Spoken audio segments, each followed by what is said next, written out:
The United Nations Children's Fund has condemned the recent attack on schools in Kaduna State.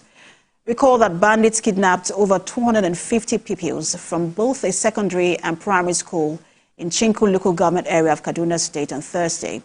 As after the incident, the UNICEF representative in Nigeria, Christian Mandwete, condemned the attack, saying that Nigerian children deserve to learn in a peaceful environment.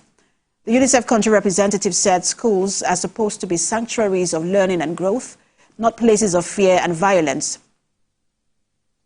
I will turn attention back to Kaduna State, where over 200 pupils were kidnapped on Thursday. Let's now bring in our guest to speak on this. He joins us from Kaduna State. He's the chairman, Northern Christian Youth Professionals, Isaac Abrak. Good to have you join us.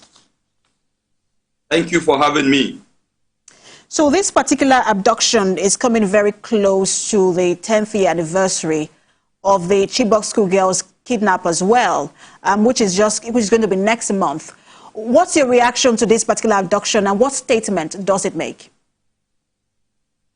I mean, it is sad, to everybody, for particularly those of us that have been directly, involved in security issues in Nigeria. I have been covering security issues.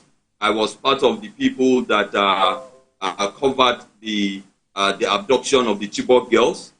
And if at this, after so many years, we still have this kind of abduction, students being picked out of their classrooms at this magnitude, then it's really, really disappointing. And it means that Nigeria must change, the tactics to which we are fighting this insecurity. And you have also been advocating for forest guards, for a while now. Would that have made a difference, in this particular case? And what difference will it make if that is done in stemming or curbing the tide of, kidnap of pupils around the country? Absolutely. The forest guard would have provided a solution. The forest guard that we have been recommending is that the forest guard would recruit, its foot soldiers, from the forest community. Because we all know in this country that the main problems of insecurity are hiding in our forests. Whether it is Boko Haram, or it is ISWAP, or it is the Eastern Security Network, or it is the Fulani headers, whatever they are hiding in our forest. And as such, if we recruit people, rural dwellers who live in this forest, they will be able to provide us with substantial intelligence that would help the army to completely rid these people out of our forest. Let's give an instance, Kuriga, a community in Kaduna State, where this thing happened.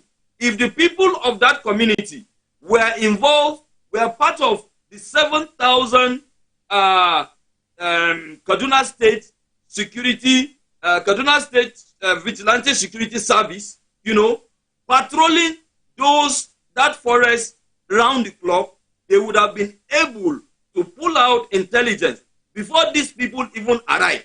Or even if they had arrived, they wouldn't have escaped with 287 people on foot. So this is what we are saying, and this has worked before.